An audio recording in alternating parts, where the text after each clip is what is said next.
कभी rabies patient का video देखा है? न्यूज में जब भी रेबीज का कोई मेंशन मिलता है अंदर से होपलेस लगता है ना? क्यों पता है? क्योंकि रेबीज का सिम्टम्स का मतलब है 100% डेथ।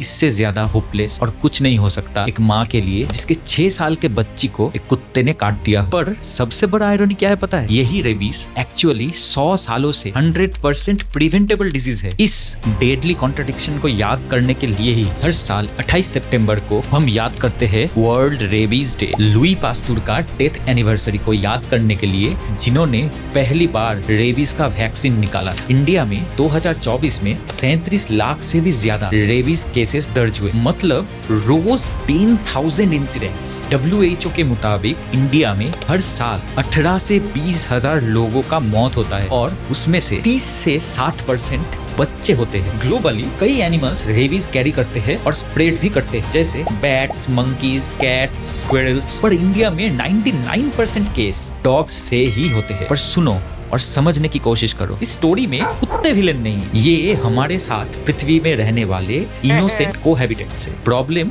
उनकी नहीं है कि वो है, प्रॉब्लम हमारी है कि हम एडुकेट नहीं करते और इसको नेग्लेक्ट करते हैं। हमारे देश में सालों से एनिमल बर्थ कंट्रोल पॉलिसी है, ABC, ह्यूमन तरीके से एक जानवर की पॉपुलेशन को कंट्रोल करना, पर किसी डॉग लवर्स का नहीं। ये लोकसभा का डेटा कहता है कि इस प्रोजेक्ट में कई सालों से सरकार ने 0 के बराबर बजट एलोकेट किया, मतलब कि कोई फंडिंग नहीं है और पॉलिसी इंप्लीमेंटेशन का कोई इरादा भी नहीं है। कभी पूछा अपने म्यूनिसिपल बॉडी से कि अभी तक तुम्हारे गली में जो कुत्ते रह रहे हैं उनका स्टेरिलाइजेशन क्यों नहीं हुआ? फिर से वापस आते हैं रोहिणी डेली के केस पे। 6 साल का एक बच्ची छवि शर्मा को एक कुत्ते ने 30 जून को काटा और उनके फैमिली को कोई अवेयरनेस ही नहीं था कि काटने के तुरंत बाद वैक्सीन लेना पड़ता है, और सिम्टम्स आते ही हॉस्पिटल में एडमिट करने के बाद भी 25 जुलाई को रोहिणी चल बसी।